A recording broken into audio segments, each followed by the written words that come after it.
Cześć, witam Cię serdecznie na moim kanale, ja mam na imię Kuba i dzisiaj zapraszam Cię do kolejnego odcinka z serii Pokochać Ukrainę. Dzisiaj gość specjalny, dzisiaj zaprosimy do tego odcinka Sofię. Sofia, która ze swoją mamą przyjechała do Polski z Ukrainy około 4 lata temu, więc opowie nam o swoich doświadczeniach z pobytu w Polsce, no i przede wszystkim jak poradziła sobie w szkole. Zapraszam Cię serdecznie do tego odcinka. Jeżeli jeszcze nie zasubskrybowałeś mojego kanału, zrób to właśnie teraz, a my zapraszamy Sofię.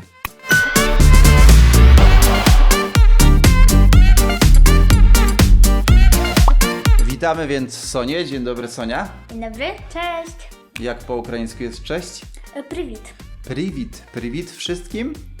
Sonia, zaprosiłem Cię do tego odcinka, żebyś trochę nam poopowiadała o tym, jak wygląda Twój pobyt w Polsce, jak poradziłaś sobie w polskiej szkole, ale zaczniemy chyba od tego, jak to się w ogóle stało, że Ty się w tej Polsce znalazłaś?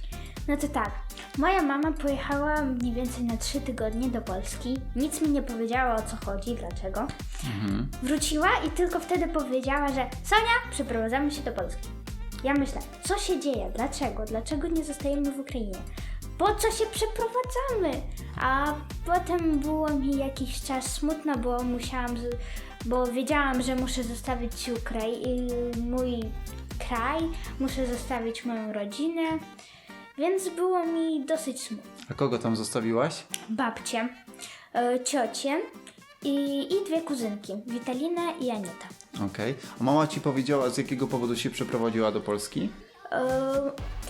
Przeprowadziliśmy się dlatego, że w Polsce jest bardziej bezpiecznie, ponieważ i na tamten i na teraźniejszy moment jest wojna na Ukrainie, więc myślała, że tutaj będzie bezpieczniej, no i że będę miała tutaj lepszą przyszłość.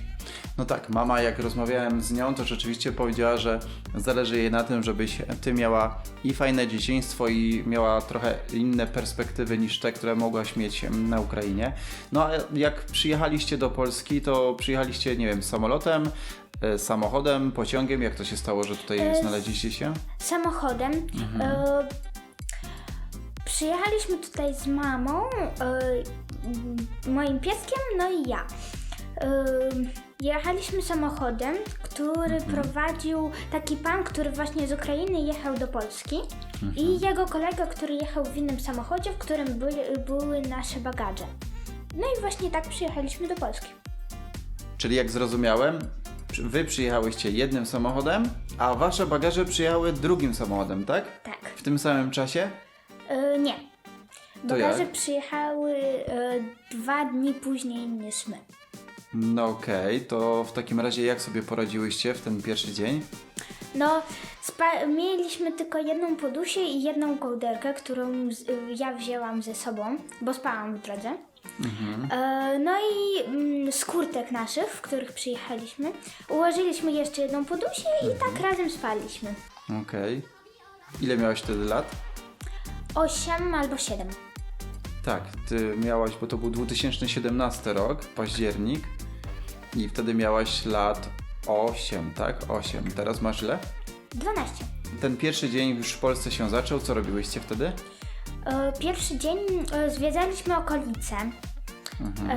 No i mieszkaliśmy właśnie koło parku, więc moje pierwsze wrażenia o Polsce były, że to jest kraj roślinności, dużo różnych parków, drzew i innych roślin. Jak wiem z tej historii od Twojej mamy, to ten park okazało się, że był parkiem dla kogo? Dla psów.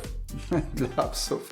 Rzeczywiście, no ale może powiedz wszystkim w ogóle, gdzie Ty mieszkasz? W Krakowie mieszkam, zapraszam. I co Ci się w Krakowie najbardziej podoba? Zabytki.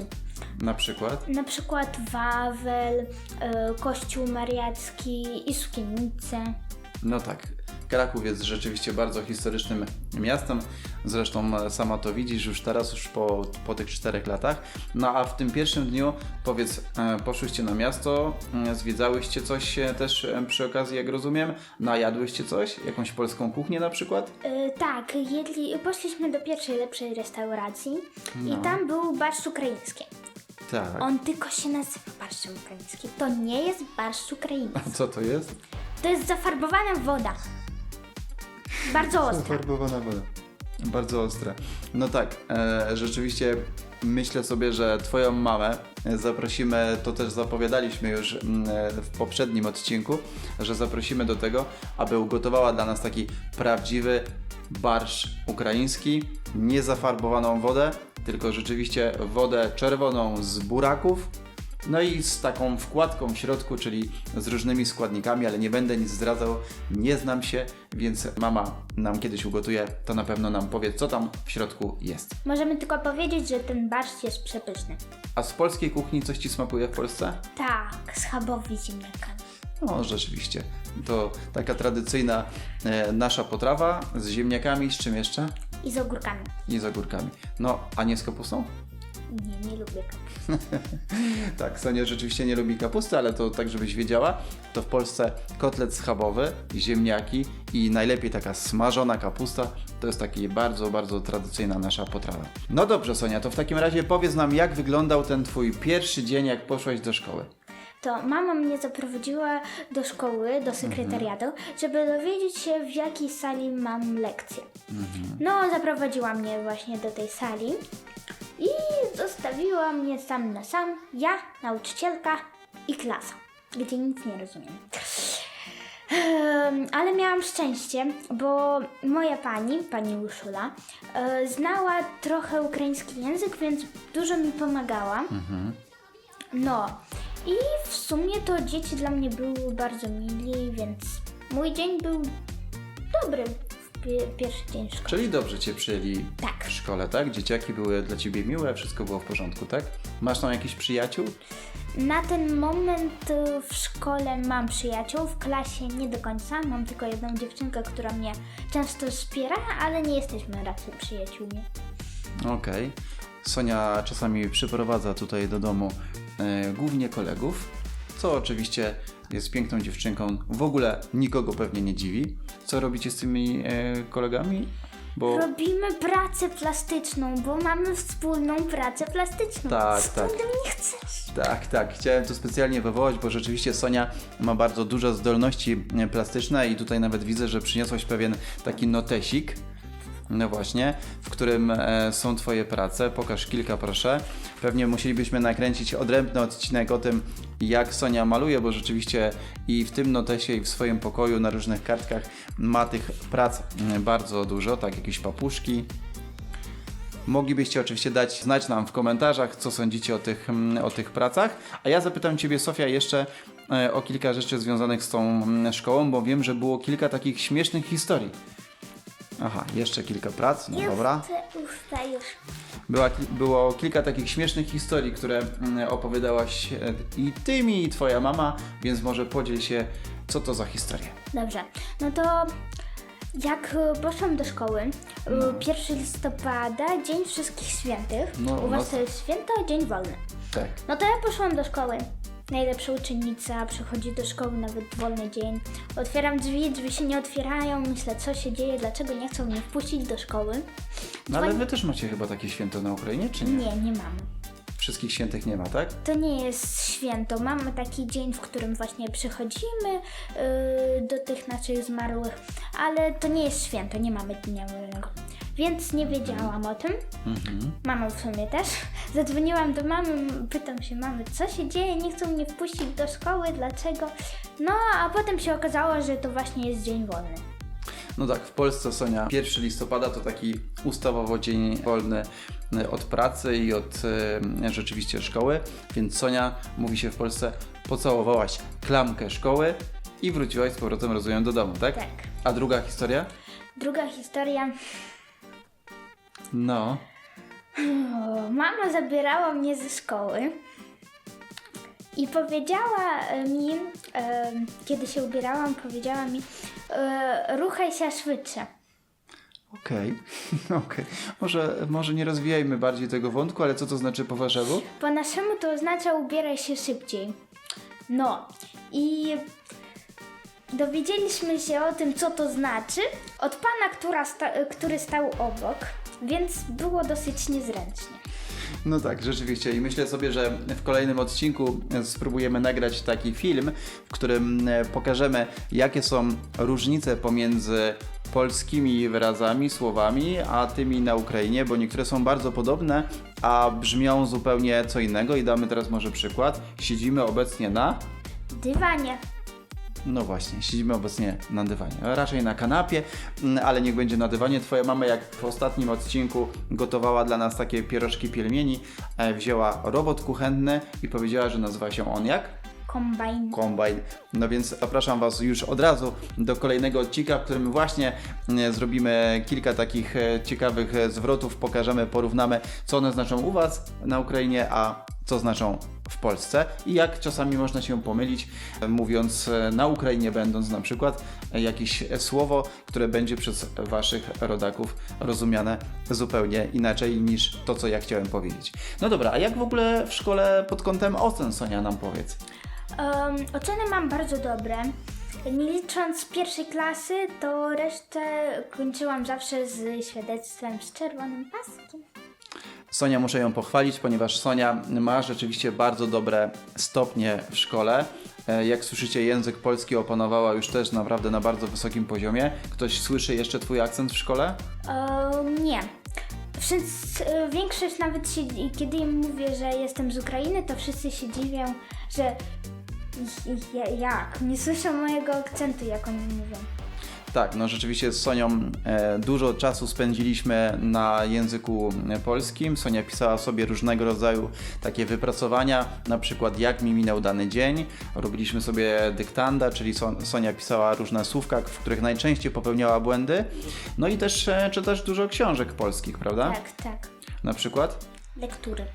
No, lektury, na przykład Harry Potter. Tak. Uwielbiam Harry'ego Pottera.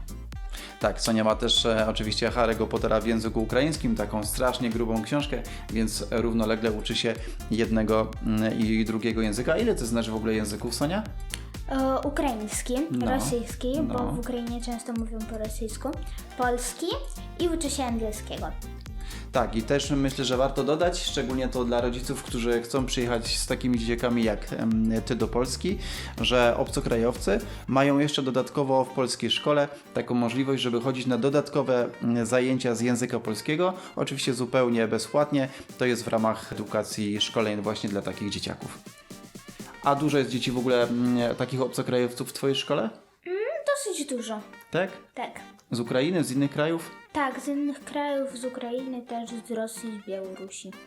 Więc jeżeli myślisz o przyjeździe do Polski ze swoim dzieckiem, to myślę sobie, że czy to z Ukrainy, czy z Białorusi, czy z jakichś innych państw, pewnie jakiś dzieciak również się znajdzie, więc nie będzie twojemu dziecku jakoś specjalnie przykro, ale tak jak mówisz, ty masz przyjaciół, dzieci cię bardzo przyjęły tak pozytywnie, więc masz jakieś takie bardzo przyjemne te doświadczenia, chociaż czasami zdarzają ci jakieś takie nieprzyjemności, nie? Tak. Co na przykład? Są tacy dzieci, którzy uważają, że są królami świata, uważają, że reszta jest gorsza od nich, ale w Ukrainie też są takie osoby, więc... No i tym bardziej ich tu nie jest tak dużo. No tak, to pewnie dla rodziców szczególnie nie jest przyjemne, bo dzieciaki się czasami, no nie wiem, wywyższają i Sonia czasami miała łzy w oczach, jak tam ktoś jej sprawił przykrość, no ale muszę cię uspokoić, że w każdej szkole i pewnie w każdym kraju jest tak, że czasami się dzieci lubią, czasami się pokłócą, więc no to jest bardzo taka naturalna sytuacja. No dobrze, Sonia, powiedziałaś nam trochę już o szkole, a z jakimi przedmiotami dobrze sobie radzisz, a jakie przedmioty na przykład mniej lubisz? No to tak, mniej lubię biologię i geografię. Biologię dlatego, że mam słabość do tych różnych organizmów i źle się przy tym czuję, a geografię nie do końca rozumiem. No a przedmioty, w których jestem dobra, to na przykład plastyka. No tak, plastyka, pokazywałaś nam swój magiczny notesik, więc rzeczywiście dużo Twoich prac w nim jest. No dobrze, Sonia, w takim razie chciałbym Cię zaprosić jeszcze do jednej rzeczy. Z drugiej strony ekranu mogą być rodzice, którzy zastanawiają się, czy przyjechać do Polski ze swoimi dziećmi. Co możesz im powiedzieć?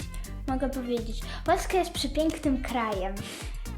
Dziękujemy bardzo, dziękuję. W imieniu swoim i rodaków. Dobra. Okay. Nie trzeba się bać, że dziecko nie poradzi sobie z językiem albo nie znajdzie tu przyjaciół. Jest tu bardzo dużo dobrych osób i polski nie jest wcale trudnym językiem. Więc zapraszamy. Dziękuję Ci bardzo, naprawdę dziękuję Ci bardzo. A jakby to zabrzmiało w języku ukraińskim? Добре. Не треба боятися. Польща дуже гарна країна, то польського дуже легко навчитися, і люди тут дуже добрі. Так що запрошуємо.